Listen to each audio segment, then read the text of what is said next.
Assalamualaikum warahmatullahi wabarakatuh.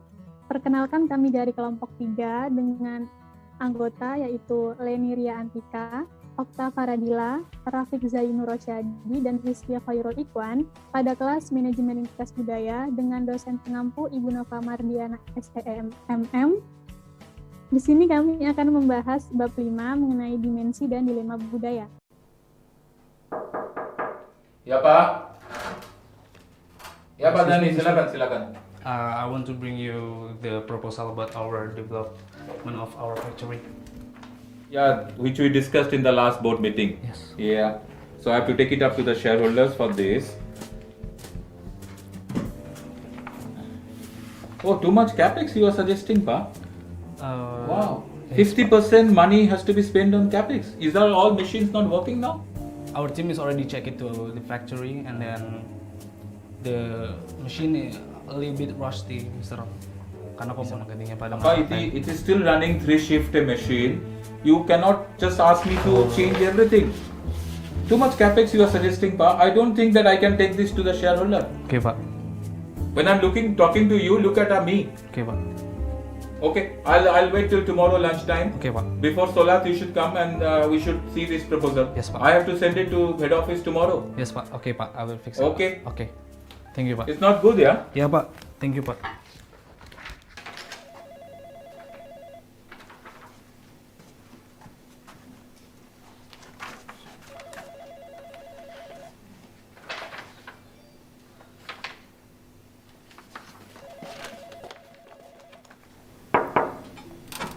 Yeah, Pak Dani, your report is ready now? Yes, I already fixed the newest proposal about our development. Yeah. Saya coba dulu ya. Yes, Pak. Okay.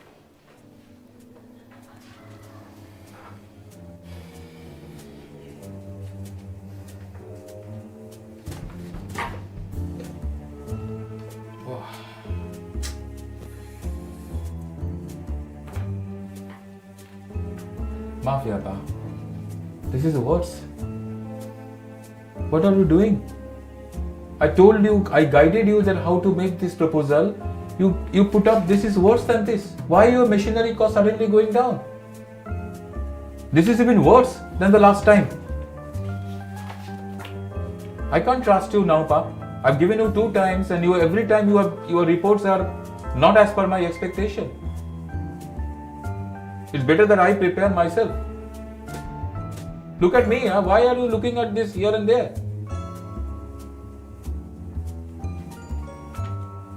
Anyway, thank you so much. I can't take this forward. Please send me the soft copy so that I can work out.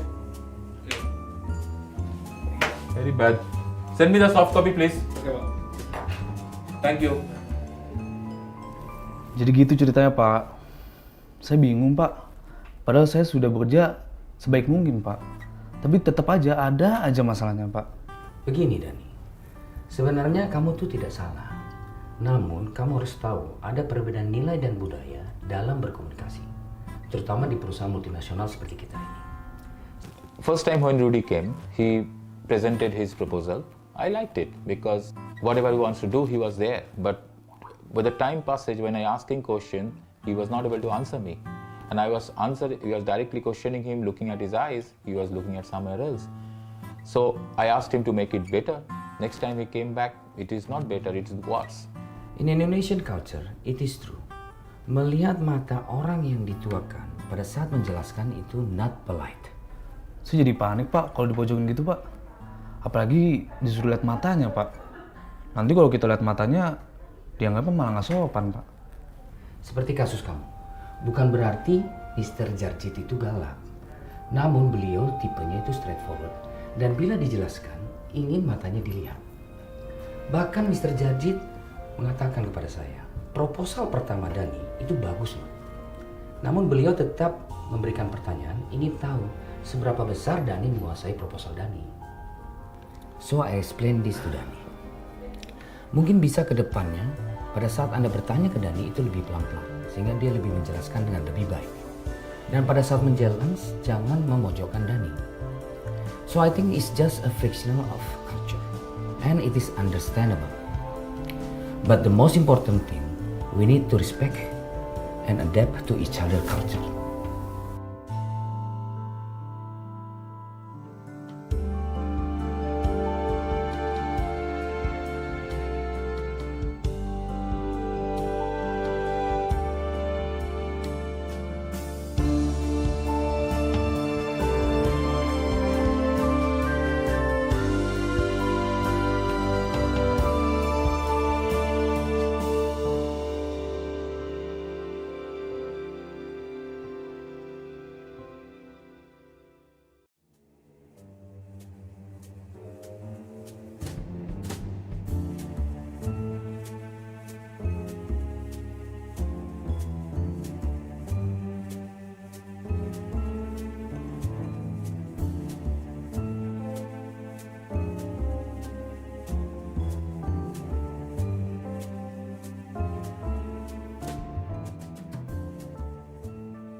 Tujuan pembelajaran yang ada pada bab ini, yang pertama untuk memahami konsep orientasi nilai, yang kedua untuk memperoleh wawasan tentang 7 dimensi Prompreneurs, yang ketiga untuk menjelajahi beberapa dilema budaya dalam bisnis, 4 untuk mempelajari bagaimana perbedaan budaya dapat didamaikan, dan yang kelima untuk memperoleh wawasan awal tentang teori motivasi. Dilema terbagi pada 2 tingkat. Yang pertama ada tingkat abstrak. Pada tingkat ini, dilema terkait dengan pertanyaan apakah sesuatu seperti budaya ideal yang valid secara universal itu benar-benar ada yang dapat diterapkan pada budaya lokal manapun, dan yang kedua itu tingkat emosional dan pribadi. Pada tingkat ini, dilema dapat terjadi ketika aktor budaya mencoba untuk mengubah perilaku atau nilai tertentu dalam budaya tertentu. Dilema motivasi. Jenis ini adalah dilema tingkat kedua yang dialami oleh banyak manajer yang bekerja dalam pengalaman konteks internasional yang berurusan dengan orang-orang dari latar belakang budaya yang berbeda. Pada dilema motivasi ini biasanya manajer ketika melakukan hubungan bisnis atau kerjasama dengan klien-klien yang berbeda negara mengharuskan untuk mengetahui setidaknya bagaimana cara berkomunikasi, bahasa yang digunakan untuk dapat membangun hubungan komunikasi yang terjalin dengan baik, dan sedangkan dengan pekerja mungkin memiliki sistem motivasi yang berbeda. Mencari tahu sistem apa yang sedang dimainkan bukanlah hal yang mudah karena ada berbagai sistem yang dapat meningkatkan kualitas kehidupan kerja individu maupun perilaku kelompok. Selanjutnya ada teori motivasi, perspektif manusia versus budaya. Kebutuhan manusia menurut Rogers dan kawan-kawan itu mengklasifikasikan kebutuhan orang menurut 4 perspektif motivasi. Yang pertama itu ada pandangan sosiologis. Nah, menurut pandangan sosiologis ini, tindakan orang diatur oleh adat dan nilai-nilai masyarakat. Dan yang kedua, ada pandangan biologis. Pada pandangan ini, tindakan manusia ditentukan oleh kebutuhan fisiknya. Yang ketiga, ada pandangan psikoanalitik. Pada pandangan ini, tindakan manusia sebagian besar didorong oleh proses bawah sadar. Dan yang keempat, ada pandangan behaviors. Pada pandangan ini, perilaku manusia adalah respons terhadap berbagai rangsangan yang memotivasi. Selanjutnya ada nilai-nilai budaya. Nilai-nilai budaya menurut Adler dengan Gunderson 2008 itu berpendapat ada 2 faktor yang mempengaruhi nilai-nilai budaya. Yang pertama itu ada faktor intrinsik, berkaitan dengan motivator yang mempengaruhi kepuasan kerja karyawan atau kebutuhan untuk pertumbuhan pribadi. Dan yang kedua itu ada faktor ekstrinsik yang mempengaruhi ketidakpuasan kerja karyawan atau kebutuhan untuk menghindari pertentangan. Selanjutnya itu mengenai dimensi dan orientasi, pendekatan orientasi nilai. Clarkhorn dan Strothbeck mendefinisikan orientasi nilai sebagai prinsip-prinsip kompleks yang merupakan hasil interaksi antara 3 elemen, yaitu kognitif, afektif, dan direktif. Mereka mengajukan klasifikasi komponen universal orientasi nilai, termasuk beberapa variasi intrakultural. Untuk memungkinkan klasifikasi ini dibuat, Clarkhorn dan Strothbeck memformulasikan ada 3 asumsi. Yang pertama, ada sejumlah masalah umum manusia yang oleh semua orang terus menemukan solusinya. Ini adalah bentuk orientasi nilai yang pada dasarnya bersifat universal. Kemudian yang kedua ada banyak cara untuk memecahkan masalah, dan asumsi yang terakhir yaitu masyarakat memiliki preferensi yang berbeda dalam memilih solusi. Kemudian asumsi tersebut memungkinkan Krakel dan Strothbeck menentukan 5 masalah umum untuk semua kelompok manusia. Yang pertama itu ada orientasi kodrat manusia. Orientasi ini membahas tentang kebaikan atau keburukan manusia, di mana berpandangan ini memiliki bahwa kodrat manusia adalah campuran baik dan jahat. Kemudian yang kedua ada orientasi manusia dengan alam. Orientasi ini membahas tentang harmoni manusia dengan alam dan penguasa atas alam. Kemudian yang ketiga ada orientasi waktu, di mana orientasi ini membahas langsung tentang masa lalu, sekarang, dan masa depan. Kemudian orientasi yang keempat yaitu ada orientasi aktivitas, yaitu menjadi, sedang menjadi, dan melakukan untuk apa ke depannya. Dan orientasi terakhir yaitu orientasi relasional, di mana orientasi ini membahas langsung tentang hubungan manusia dengan laki-laki lainnya. Kemudian ada 7 dimensi dari Trompenaars. Yang pertama itu ada universalisme versus partikularisme. Dimensi ini membahas tentang kewajiban sosial yang dibandingkan dengan kewajiban pribadi. Kemudian yang kedua ada individualisme versus kolektivisme. Pembahasannya yaitu mengenai tujuan pribadi serta dilawankan dengan tujuan kelompok. Kemudian ada hubungan netral versus afektif, di mana orientasinya pada dimensi ini adalah membandingkan hubungan orientasi emosional dalam hubungan. Kemudian dimensi yang keempat adalah hubungan spesifik versus hubungan yang tersebar, di mana orientasi ini membahas langsung tentang kontak versus kontrak. Kemudian ada hubungan versus laporan, dan orientasi yang kelima yaitu prestasi versus anggapan. Yang keenam yaitu waktu berurutan versus waktu sinkron atau monokronik dan polikronik. Urutan itu bersifat nyata dan dapat dibagi, akan tetapi sinkronik itu bersifat fleksibel dan tidak berwujud. Kemudian dimensi yang terakhir yaitu ada arahan dari dalam dan dari luar. Pembahasannya langsung mengenai kontrol internal ataupun eksternal terhadap lingkungan, di mana kontrol internal itu membahas tentang keyakinan pribadi seorang, dan kontrol eksternal yaitu tentang kepekaan terhadap lingkungan dan mencari harmoni. Kemudian selanjutnya ada mengenai inovasi dan budaya organisasi, di mana menurut Chenelot tahun 2011, inovasi tidak hanya mengacu pada penciptaan produk atau jasa. Inovasi di bidang metode manajemen dan produksi juga dapat difasilitasi dan dikondisikan melalui perkembangan ilmiah dan pemikiran evolusioner. Dia membedakan 3 tingkat inovasi.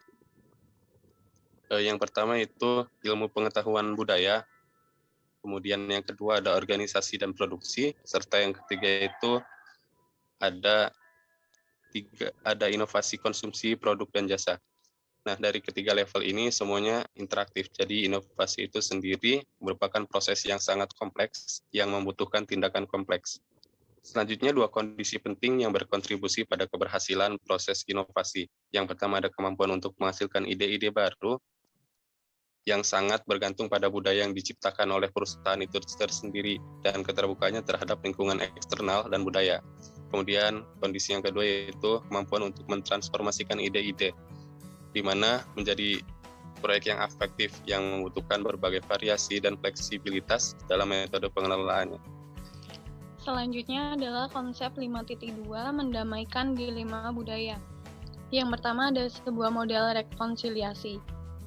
Rekonsiliasi adalah bagian dari membangun kompetensi transkultural. Ada 3 komponen penting dari kompetensi transkultural, yaitu kesadaran, rasa hormat, dan mendamaikan perbedaan budaya. Kesadaran budaya adalah memahami keadaan pikiran seseorang dan orang yang ditemui. Anda tidak akan pernah dapat mengetahui sepenuhnya, karena permutasi opsi tidak terhitung banyaknya. Model 7 dimensi memberikan kerangka acuan untuk menganalisis hal tersebut. Selanjutnya, bagaimana cara kerja rekonsiliasi? Pada intinya, proses rekonsiliasi mengarah pada keseimbangan dinamis antara nilai-nilai yang tampaknya bertentangan yang menjadi dilema. Padahal rekonsiliasi menghasilkan integrasi nilai-nilai melalui sinergi. Ada banyak cara untuk mencapai sinergi. Yang pertama adalah processing, kegiatan di mana dilema dibuat menjadi dua proses. Yang selanjutnya pendekatan kedua disebut kontekstualisasi. Kita harus memutuskan apa itu teks dan apa itu konteks. Selanjutnya ditampilkan kerangka rekonsiliasi konflik lintas budaya. Pada tahap proses rekonsiliasi meliputi menegaskan kembali komitmen kita terhadap hubungan yang sedang berlangsung dan manfaatnya bagi kedua belah pihak. Kemudian kenali di mana dan bagaimana kita berbeda dan lanjutkan dengan mencari kesamaan. Pada metode yang digunakan untuk mencapai tahap berikutnya meliputi berpikir menang-menang dan berkonsentrasi pada manfaat kolaborasi untuk masing-masing budaya. Kembangkan pola pikir global, melegitimasi keragaman, memperoleh pengetahuan tentang budaya lain, perlihatkan penerimaan bila sesuai, dan menggunakan dialog. Next. Selanjutnya masih kerangka rekonsiliasi konflik lintas budaya, yaitu tahapan proses rekonsiliasi yang meliputi sintesiskan solusi kita atau ciptakan hasil yang memanfaatkan elemen budaya yang berlawanan dan meninjau proses pembelajaran, menangkapnya dan menyediakannya untuk masa depan. Selanjutnya pada metode yang digunakan untuk mencapai tahap berikutnya meliputi berlatih berpikir kreatif, tunjukkan kemauan untuk belajar dialog, mempraktikkan pembelajaran berbasis pengalaman, mengartikulasikan apa yang telah dilihat dan diketahui, serta bertindak tentang pembelajaran pada tahap selanjutnya. Selanjutnya yaitu analisis jurnal. Terkait dengan bab ini, kami akan membahas sebuah jurnal yang berjudul Konflik Silang Budaya antara pekerja Melayu dan pekerja Korea dari segi mengelakkan ketidakpastian dan orientasi massa. Konflik 1. Mengelakkan ketidakpastian. Pada jurnal ini membahas pekerja Melayu yang telah bekerja 1 tahun di Korea sebagai pegawai. Namun, dia masih belum bisa menyelesaikan diri dengan tempat kerja. Alasan utamanya adalah karena sikap atasan Korea yang tidak mengetahui atau tidak memahami makna sabar. Selain itu, atasan Korea juga selalu mendesak pekerjanya untuk menjalankan tugas dengan cepat. Di samping itu, jika proyek yang dijalankan tidak berjalan dengan lancar, maka atasan Korea akan mendesak, mengawas, dan menindas. Sehingga hal tersebut memberikan tekanan dan perasaan tertindas pada pekerja Melayu. Perspektif pekerja Melayu. Salah satu ciri pekerja Melayu ialah banyak bersabar dan bertoleransi. Pekerja Melayu lebih mementingkan kawalan diri dan emosi daripada berusaha mengawal keadaan dan persekitaran. Nilai-nilai sosial pekerja Melayu ini dapat kita pahami sebagai pengaruh agama Islam, yang menegaskan sifat sabar sebagai ciri manusia mulia berdasarkan kepercayaan yang mereka anut. Pekerja Melayu bersifat tolak unsur dan fleksibel, sehingga walaupun mereka dalam masalah dan tekanan, mereka akan tetap berkata oke atau mengiyakan. Selain itu, pekerja Melayu akan merasa terancam dan tertekan apabila bekerja dengan orang Korea, karena budaya Korea sering mengarah, mendesak, dan mengawas. Atasan Korea pula bersikap terlalu tegas atau cerewet untuk mengawal keadaan dan ada kalanya hilang kesabaran. Perspektif pekerja Korea. Dalam konflik ini, pekerja Korea cenderung bersikap kurang sabar, tidak ingin berkompromi dengan keadaan. Sikap pekerja Korea yang demikian dapat dipahami sebagai pengaruh nilai-nilai sosial Korea yang ingin memastikan keadaan dengan tepat dan mengawalnya berdasarkan prinsip atau peraturan dan rencana sendiri. Sikap tidak sabar dan tidak bertolak unsur dengan keadaan ini dapat kita pahami sebagai pengaruh unsur maskulin yang bersifat garang, mementingkan hasil kerja, dan juga unsur budaya mengawal persekitaran yang ingin memastikan segalanya terkawal. Sementara pencapaian mereka harus menepati jangkauan dan harapan mereka. Analisis jurnal. Jurnal ini meneliti tentang konflik antara pekerja Melayu dengan pekerja Korea. dalam sebuah perusahaan multinasional Korea yang beroperasi di Malaysia. Apabila pekerja Melayu bertemu dengan budaya perusahaan Korea, maka akan ada beberapa konflik yang berlaku karena adanya perbedaan nilai-nilai silang budaya. Pendekatan dimensi budaya yang digunakan dalam jurnal ini meliputi budaya Hofstede, Trompenaars, dan Klagen dan Stradbeck. Perbedaan dimensi tersebut diaplikasikan untuk memahami pasti proses konflik silang budaya dan kesannya secara terperinci.